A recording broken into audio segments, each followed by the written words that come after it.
So in the next panel discussion, we'll hear actually from some of the early buyers on their motivations and also their lessons learned in the voluntary carbon market. We also hope that the insights coming from this group will inspire more buyers to join us in mitigating the climate crisis and protecting the planet and the communities. So I'm thrilled to introduce my colleague, Dominic Lüdin, the Chief Growth Officer at Carbonfuture, who will lead this panel discussion. Dom, take it away.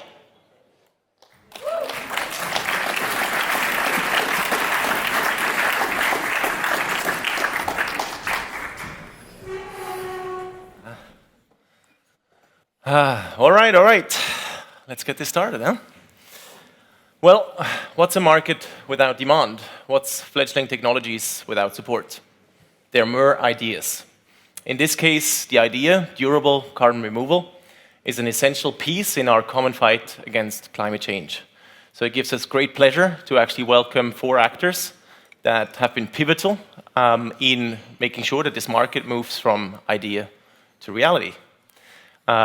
With their early actions, they have created and are shaping the carbon market as we know it, as we will see it.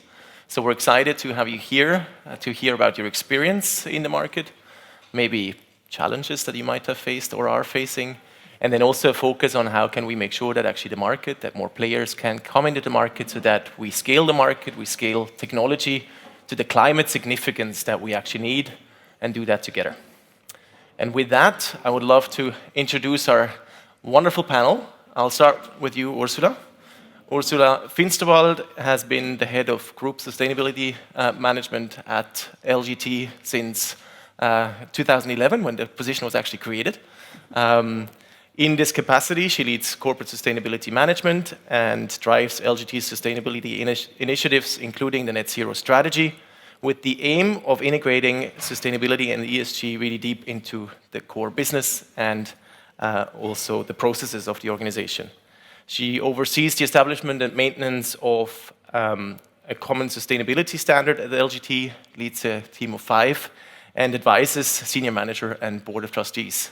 If that's not enough, next to her engagement at LGT, you are the vice president of the Swiss Climate Foundation, a member of the board of trustees of the UN Global Compact Network, Switzerland and Liechtenstein, and you chair the Sustainability Expert Committee of the Liechtenstein Bankers Association.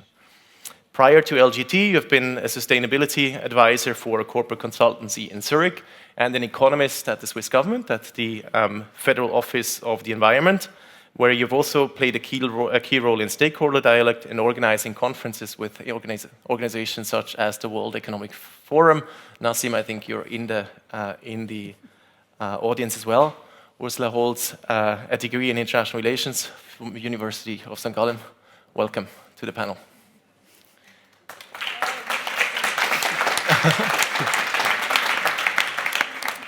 Tom Spencer is an environmental management specialist at Swiss Re, where he manages Swiss Re's carbon removal purchasing program and also the carbon steering levy, featuring a gradually increasing internal carbon price. I'm sure we're going to hear about that in detail after. Both are integral parts of Swiss Re's plan to reach net zero operational greenhouse gas emissions by 2030.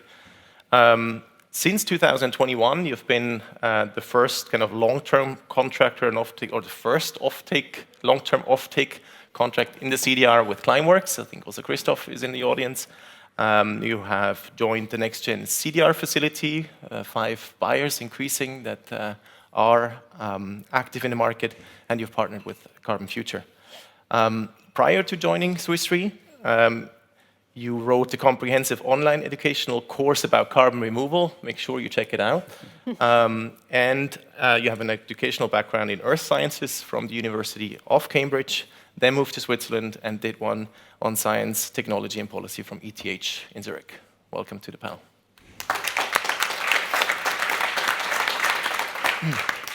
Henning Hünteler, welcome, an associate partner at Bain, probably not worth it, like probably all know, a global strategic consulting firm where you lead the carbon markets work in EMEA across various industries. With Bain, you work with large corporations on all aspects of them investing in tech and nature-based projects, and assist corporate buyers also in their purchase of offsets. Prior to joining Bain, you have a decade of experience as a project developer in the market, so definitely an old carbon hand. Nice to have you aboard. Thank you. And I mean old only in terms of experience. And last but not least, we have Adam Slipthorpe. He is a senior manager for South Pole with the portfolio team. His passion for novel climate solutions and drive for scaling high-quality carbon dioxide removals has taken him around the world, from leading industry working groups with the objective to scale CCS markets globally and developing the business models for carbon capture technologies across Europe and North America. Adam advises clients on how to best integrate CDRs into their climate strategy, and you're also leading the sourcing for the next-gen CDR facility, where you're building a diversified portfolio of high-quality and durable tech removals. You hold an MSc in environmental technologies with a focus on energy, blockchain, carbon markets from Imperial College in London. Welcome aboard. Thank you. And I think without further ado, let's dig in and see, like, from a buyer's perspective, how has your experience been? And I would love to kind of just start with the why. Why has, Ursula, maybe I can address you first, like, why has LGT decided to be a leading actor in the market? And maybe, like, what were also, like, the key stakeholders that were driving it or have to be brought into the picture? If you maybe can share a bit of experience there. Mm-hmm. Sure, yeah, thanks a lot. And happy to be here and to share our experience. So we committed, or LGT committed to become net zero by 2030 in 2021. And we committed to become net zero on the operations, but also on the investment side. And that has been really driven also by our chairman, our owner. So the princely family of Liechtenstein, and with our chairman, Prince Max of Liechtenstein, he's really also very active in the field. So it was very easy for us to convince that it means that we have to dig into the removal market, and that we want to become an early partner or also an early buyer in the market, because he's also launched the private equity impact investor Lightrock. So they also invest in these kind of technologies.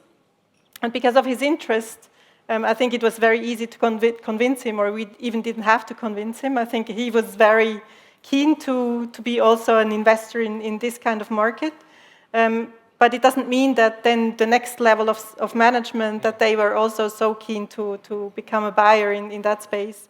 So it helped, of course, but it doesn't mean that you don't really have to educate then also the next level of management, especially also the CEO, that they understand why it's important, what the market is, how it looks like, what kind of technologies are out there. So we're still kind of training, educating senior management on that. But I think the understanding is much broader now, and I think also that they feel more comfortable.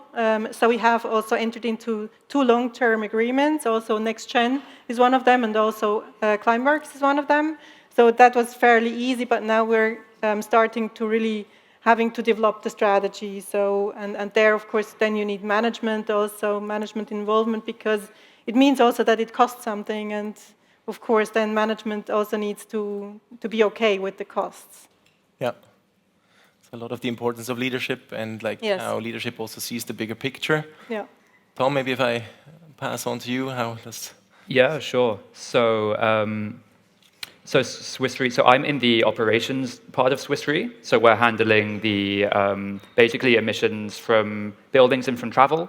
And we've been trying to tackle this for 2 decades now. So since 2003, we've been measuring our emissions and then also offsetting them. And in that time, plenty of different kind of initiatives to reduce our emissions. So committed to RE100 back in 2014, so co-founded that and achieved that in 2020. But it got to 2018, and I think especially with the release of the special report on 1.5, it was clear, okay, now the world needs to reach net zero emissions, and Swiss Re can also contribute to that. So in 2019, we committed to net zero emissions across our operations by 2030 and across the rest of our business by 2050. And so then we were confronted with the challenge of, okay, we've committed to net zero, and what does that mean? So clearly, we needed removals. We needed far, far more removals than were even conceivably available on the market. And the sort of nature-based removals, although there's lots and lots of benefits to them, people value and nature value, you can't rely on the carbon value if you're using them to offset fossil emissions. And so we had the challenge of how to support the removals market, but the challenge that comes before that is how to get support in our own company. So there, I think it makes a bit of sense to explain a bit about what Swiss Re's business is. So we're a reinsurance company, which means selling insurance to insurance companies, which sounds a bit like a scam, but I promise it's a real thing. But what it really means is that we take some of the biggest risks in the world, especially natural catastrophes and big buildings or this kind of thing, and we take them on our balance sheet. And in order to take these risks, these big risks on our balance sheet, we really need to have the expertise internally. And that means that Swiss Re, as a company, hires a lot of scientists, and there's a lot of knowledge and a lot of understanding of how things really work in the real world. And that goes right up to our top management. So our CEO has a PhD in physics. Actually, every day I feel like I meet more and more PhDs in physics who have some random job in the company. But what that meant is bringing the message of, okay, we need to support removals to scale up. All we had to do is say, look, this is what the world needs, the science on it is clear, and top management started to understand the science. And it was just a matter of repeating the message again and again. So one thing that really helped, actually, is we took our COO to the Hinwil site, the Climeworks demonstration facility in Hinwil, and that made a big difference.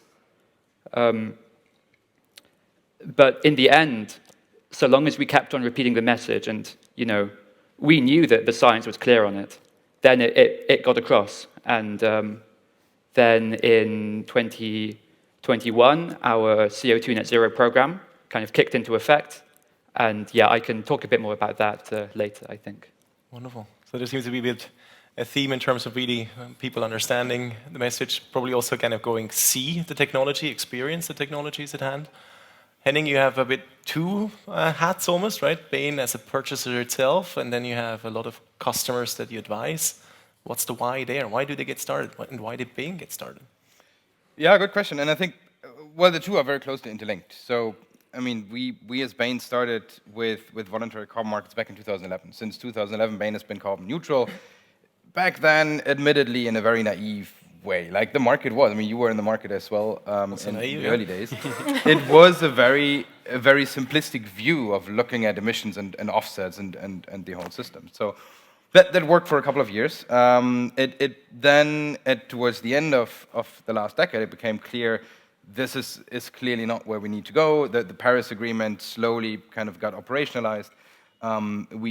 We as a whole got more kind of knowledgeable about how to think about net zero, how to think about portfolios of carbon credits. And so in 2020, we then restructured our whole approach to carbon emissions and our net zero strategy. We committed to net zero by 2030. We signed up for science-based targets, developed a whole set of initiatives to get carbon out of our business, which is, if you think about it, for us as a consulting firm, is not easy because, well, flying is part of our value proposition, of the service that we provide to our clients. And so while we can manage some of that, it is difficult to get out completely. And so it was also clear that in some way or another, carbon credits, carbon offsets will play a role in that. What we did then was we made the decision to switch completely to removal credits. And yes, that means, at least in the short to midterm, we largely rely on forestry credits because that is what is available at the market. And we are, like as you said, we're very aware a short-term or impermanent storage as an offset for, well, taking carbon out of a permanent storage and putting it into the atmosphere is not a perfect solution either. And so at the same time, we commit to scaling the engineered removals market to switch slowly to these permanent removals. Made a pledge last year to commit $1 million per year into these long-term offset agreements to help the industry grow and learn together with the industry. The reason why we did that is, I guess it's twofold. One thing is, and that ties into our work also as a consulting firm that helps our clients, we very clearly see that this energy transition, this massive complexity that we as a global economy are faced with, is very clearly a business opportunity for us, right? I mean, let's be realistic in that sense. A lot of our clients need help in their transition, and we can only provide credible help if we have a strategy of ourselves. We can't, preach water and drink wine and try to push the problem away from us. So it's a core issue of credibility for us to have a robust decarbonization and net zero strategy. And the other thing very much ties into our own business, and that is talent, because we are in a market where we fiercely compete with some of our competitors for highly educated people that have all the opportunities in the world in front of them. And in order to provide a compelling value proposition, it's not just enough to pay a competitive salary, but we need to have a holistic message and a holistic story that we can tell our recruits. So I'm quite active in our own recruiting in our Amsterdam office where I'm based, and there's hardly any recruiting event where people don't ask, what do you do about your own carbon emissions? How do you think about sustainability for you as a company? And so also there, we need that credibility to compete for talent. Those were the main drivers. And then in terms of the operationalization, it did require quite some convincing and constant conversations for the team that drove these strategies and these decisions. Well, because it is an investment for us, right? And we need to justify that. We need to demonstrate the value proposition for it. And so I fully agree with the both of you. Having that senior buy-in, that very senior support, top-down, to stand behind it is absolutely crucial. Educating, and then you're also hinting on the how, and we're getting also how have you then come up with a strategy, and what does that mean for portfolios? But maybe before that, Adam, what's been South Pole, Next Gen's, why push now? Yeah, sure. I think to kind of take a step back, South Pole's been around since 2006 in the carbon market, so we're not new to the kind of cutting edge or the controversial kind of side of it. And in fact, back then the whole discussion was, should we put a price on nature? Even, it was a very different discussion, but we have the people internally, we have the founders who are supportive of this and not afraid to look into these new topics. And I think for South Pole, really, the major kind of driver to begin with was Patrick Berge, who's one of our co-founders. Very interested in the topic and has been interested in the topic for decades. Bringing this forward, and then, of course, not just internally, but externally, making sure that there could be a market here, trying to convince companies that instead of spending at the time less than $10 a ton to $100 a ton plus, it's not necessarily a given that is gonna fly, right? So a lot of the time, I think it was really important for our conversations with Swiss Re and LGT and also Mitsubishi and the other three founding buyers of NextGen to prove that this is a solid opportunity here and a market that we believe is going to grow and needs to grow, and that let's say the education piece is starting already in these companies to make it clear in the market that we need these credits as well. Maybe just to talk a bit more broadly in the market, what we see that the buyers are interested in. I think the first bucket we see is the technology companies, highly technical companies, your Microsoft, your Alphabet, your Meta, Shopify, Stripe, innovative companies investing in innovative products and projects. I think it fits their kind of business line and their media outreach very well. The second thing is companies with very strong senior level support, which we can see here. And then the third growing branch that we see as well is the group of companies who see a need for durable removals in the long term, and they want to start to understand the market today with small commitments potentially to grow their portfolio today, to de-risk it and make make the commitments today, which aren't going to be included in some kind of compliance scheme. So then when they are required to do it, either for regulatory purposes or because of stakeholder pressure, that they are ready to do it at scale at that point. Yeah. I'll take a little bit of this, like you mentioned, it started like with price points maybe around $10. Let me take that a little bit, like for durable carbon removals, we typically are a bit on a different area. If we pass a little bit on like how you have defined the strategy that you're pursuing and also how you put together a portfolio. Like what have been the factors? Sustainability has many parallel targets, like how to even like kind of weed through it all and still focus on technical removal. Maybe Tom, if you want to.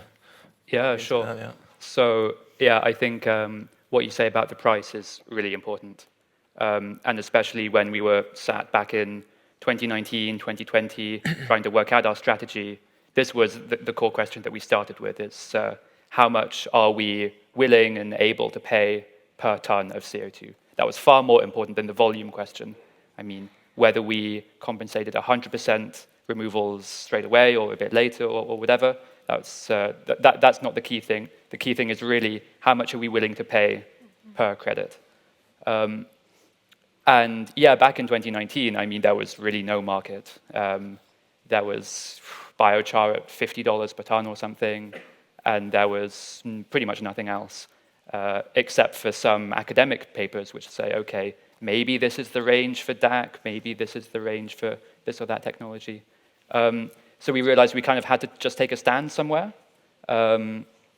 And I can't take any credit for this. This was really my predecessor, Misha Redman, who said, okay, $200 per ton in 2030, that's what we want to pay. And I think he got that pretty much right.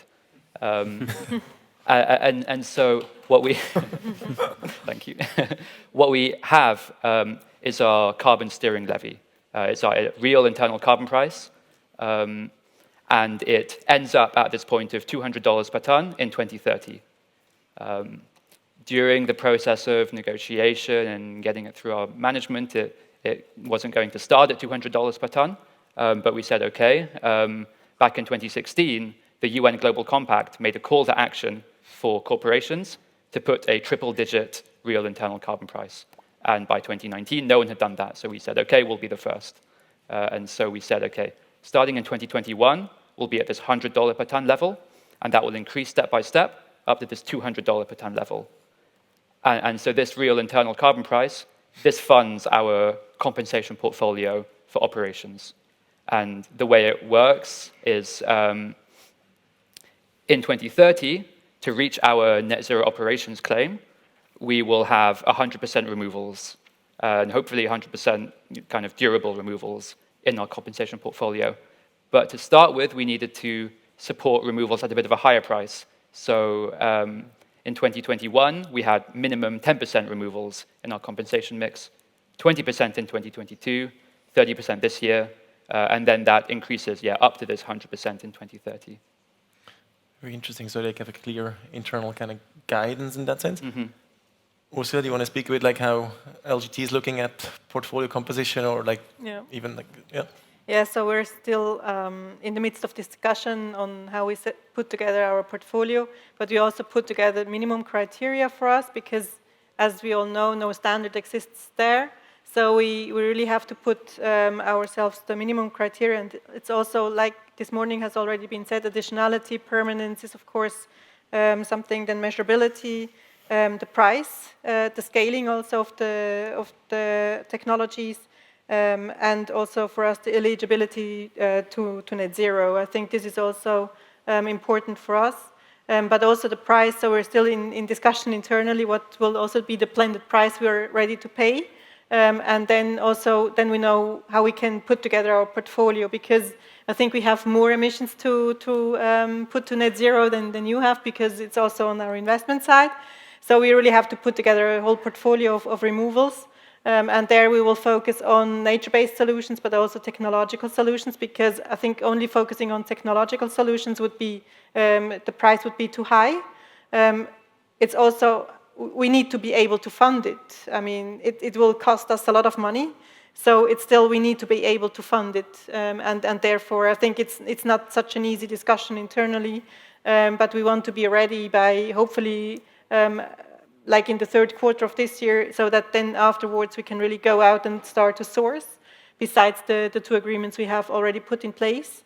But I guess the discussions will continue and be ongoing, because we also want, of course, to convince our clients.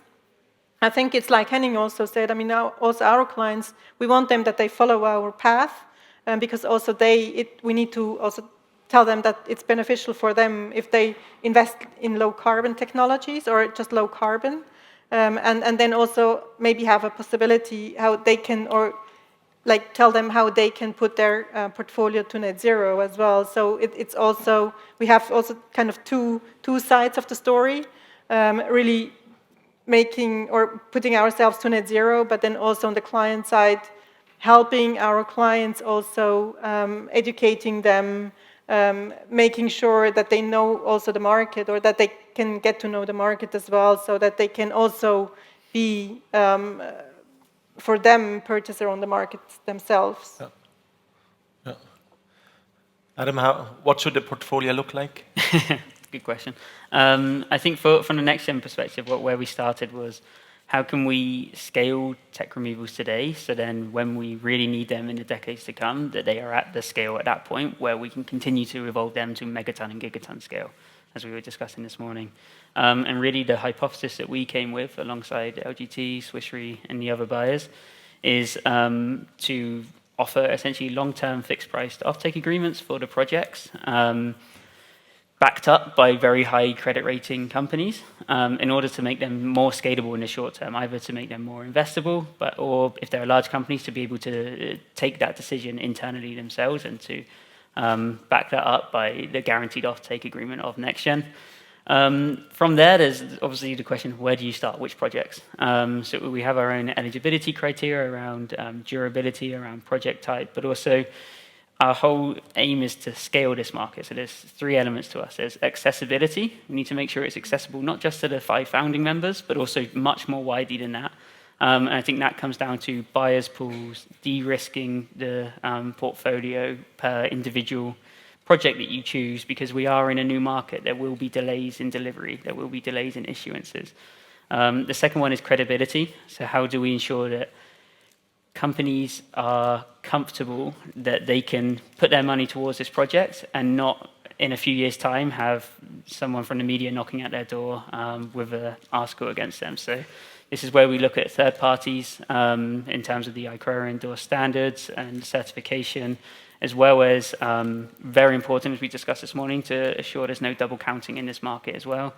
And then the third one is around scalability. So how can we ensure that we make the commitments today? Because simply if we don't start making the commitments today, when we need them, they won't be there anymore. The companies need the money today, and they need the purchase commitments today to begin. So basically through that, we came up with a blended portfolio, averaging a average price per ton of $200 or below, that can deliver credit starting in 2025 up until 2030, with the idea being that this will not only help those projects there, but also give more confidence to the market that the market is beginning to build here, and try to steer other companies into the direction that we think can really allow the projects to scale at a quicker rate as well.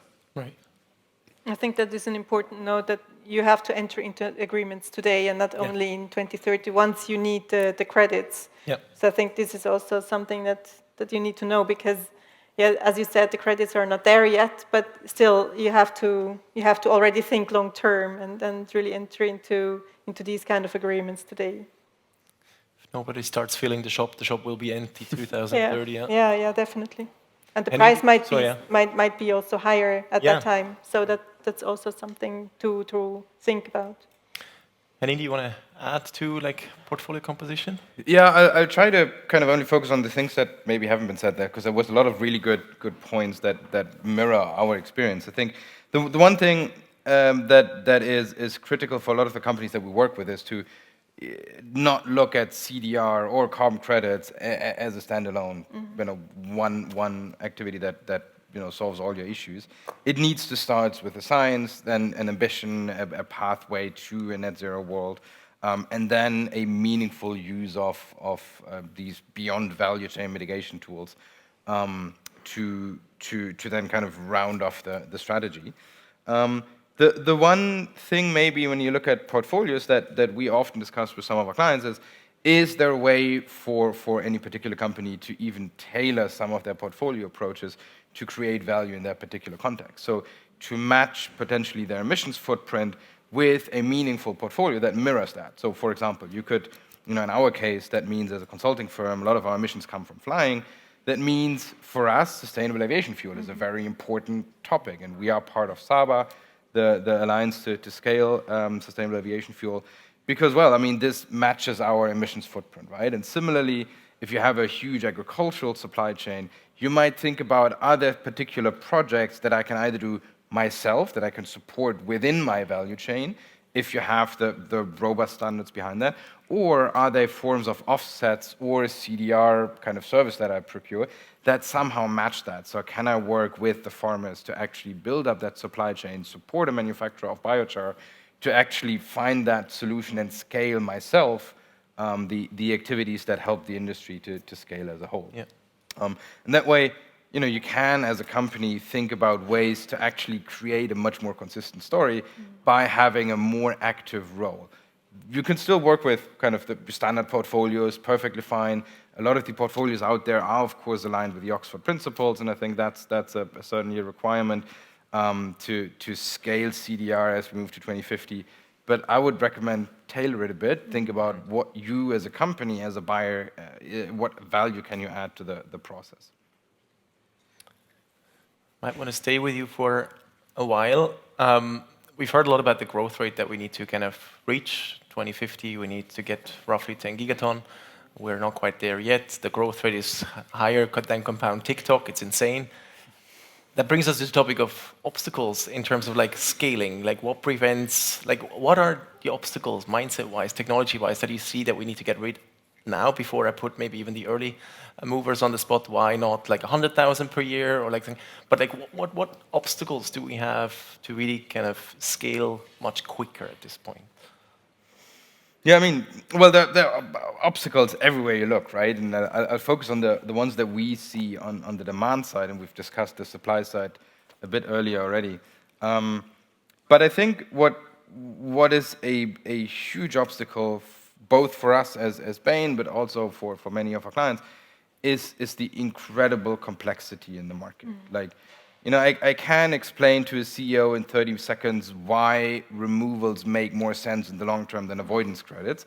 But the moment I start talking about technologies and then say, even for biochar credits, there are price ranges between $100 and $400, $500, like every argument breaks down, because that is just something that you can't explain to somebody that you then expect to invest millions and forward commit to spending millions on these strategies. And so while we see a number of companies, maybe 100 companies, maybe 200 companies globally, that have the expertise and the resources to pay people like us to understand the market, build that internal strategy, do the internal legwork to convince every other important stakeholder in the organization, the vast majority of the global economy doesn't have that luxury, and potentially also not the interest. So I think what we need to do on a global scale is simplify the buying process, simplify for companies to move into that space. And that means standards that across different technologies, standard the way we think about risk, the way we think about permanence, the way we think about pricing of different, may that be co-benefits, may that be everything that is part of procuring a credit. Without that structure, it's going to be difficult to scale beyond the core group that, frankly, are the same names that I come across over and over again, right? And yes, we are scaling slowly, but we need to scale much more rapidly, and for that we need simplification. As simple as that for me. Yeah, and perhaps I can also add, on top of simplification, what companies also desperately need is guidance. I mean, someone to say, okay, this is how you do things. So back in 2019, 2020, when we were building our strategy, we had the luxury of being the only ones out there. So we could kind of rely on our own judgment and say, this is what makes sense, given the science, this is what we'll do. But now we see the rest of the world kind of catching up to us and overtaking us, and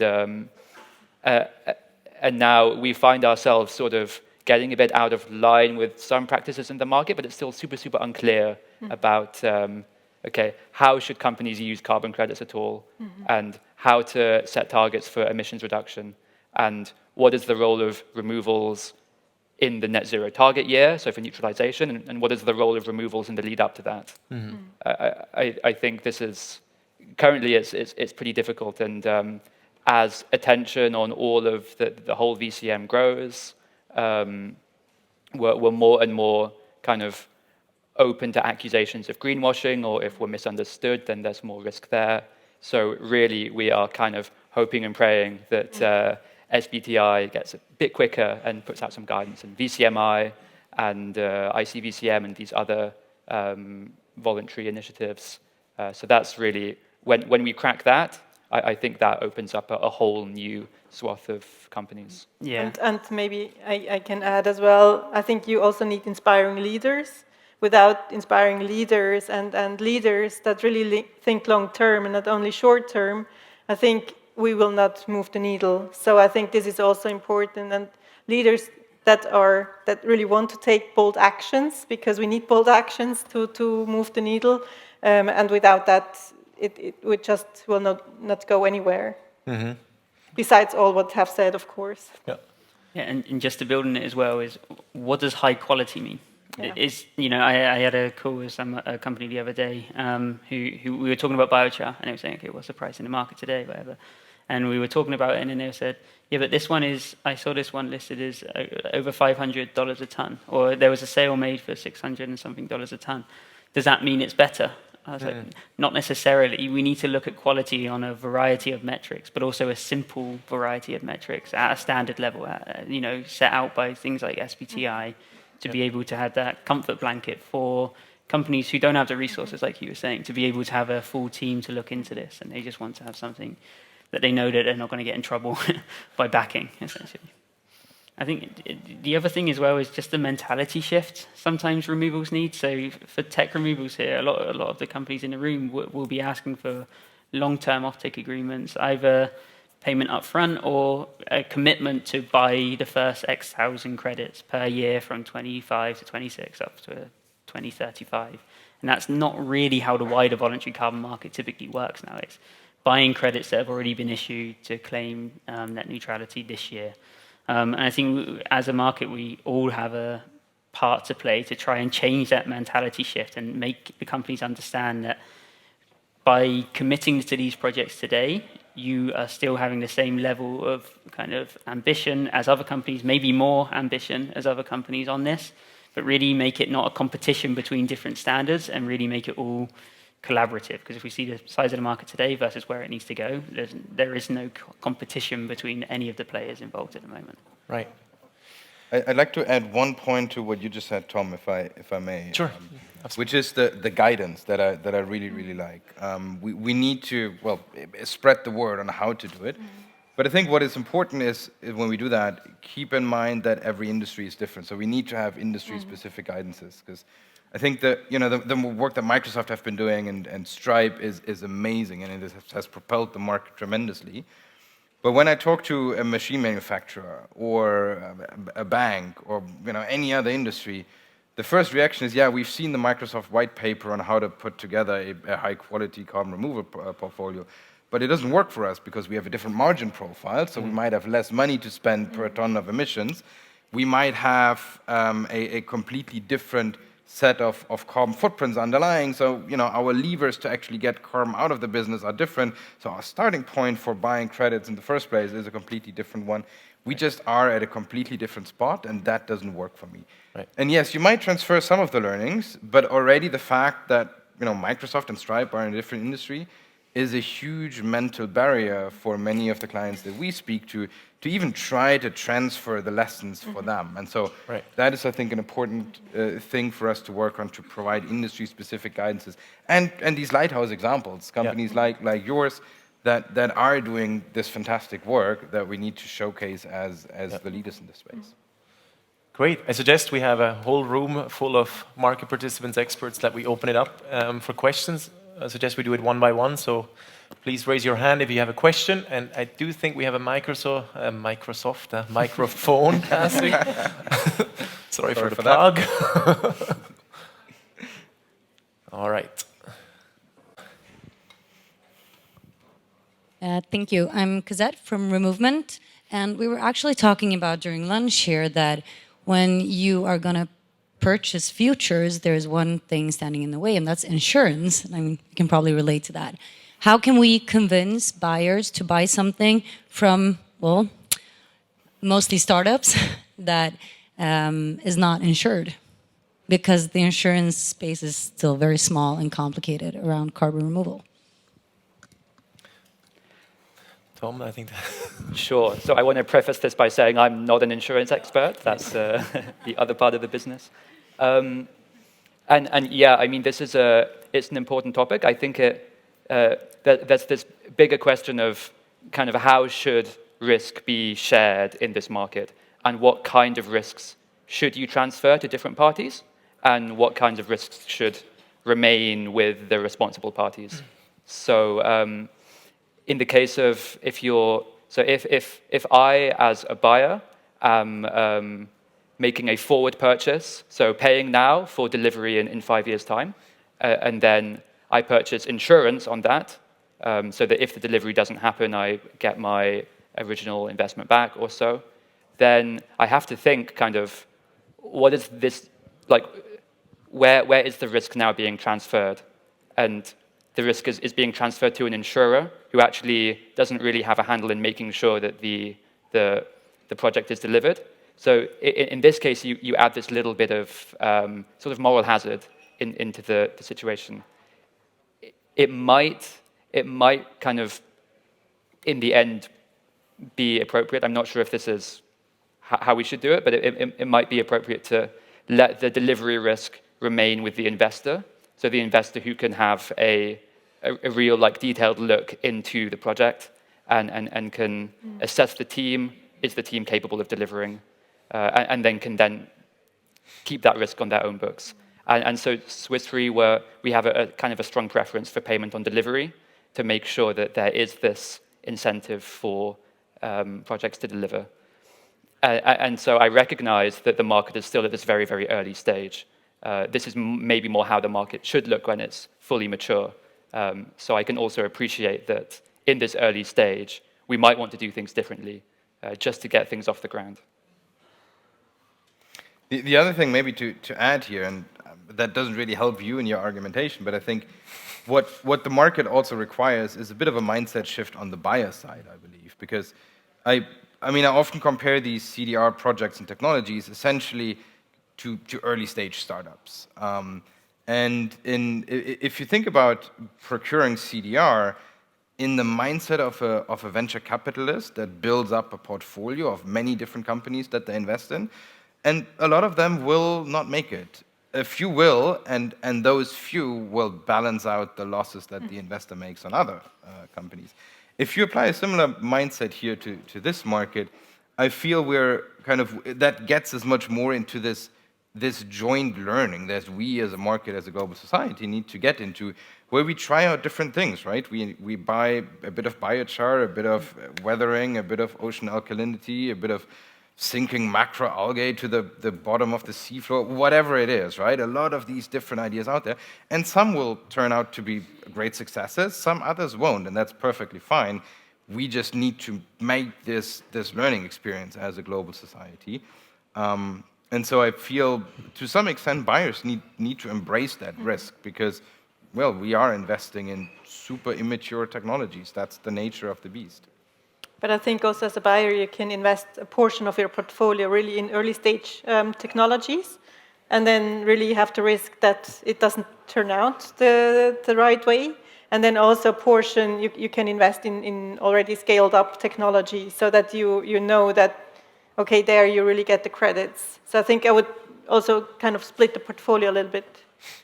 Yeah, and maybe one more thing to add on this point is I think this really speaks to the value of having just very different types of buyers in the market, because in the end there is a difference between the buyer who wants to purchase a certificate to count against their fossil emissions, because then you need a higher level of certainty and quality than if you have the kind of VC mindset and you really want to support the market and you're willing to count maybe against historical emissions or not count them at all against any emissions. And then you're really free to kind of take as much risk as you want. And I mean, also our partner organization, Lightrock, they invest in kind of these kind of technologies. So of course they take the risk. They are a VC. So I think you also need to differentiate between buyers, like you said, that want the carbon credits, and really the investor in the companies themselves. And I think there are multiple types of risk, right? There's economic risk, there's policy risk, there's all these different ones. And I think one angle is around having buyers pools, where if you're an individual company and you can commit to purchase, let's say 5% of the first 5 years of delivery from one company, you are then relying on at least this company selling the vast majority of its credits from elsewhere before they will start construction, they will start to deliver these credits. By having a buyer pool, you reduce that risk slightly. Maybe you can take larger chunks per project as well to reduce the risk from that angle. Brings us to the topic of collaboration. I hear a lot about like how do we create standards but still ensure that we understand this is a fledgling market, so if you expect perfection now, you're not going to move. So that's an interesting kind of tightrope to walk. I think we've time for another question. If there is another question, and now I need to choose. I think you were first, sorry. Maybe we can fit two. Do we have a microphone over there? Or sorry, was there one? I thought it was a gentleman over there in the light blue shirt. I think you... Can you move over? No.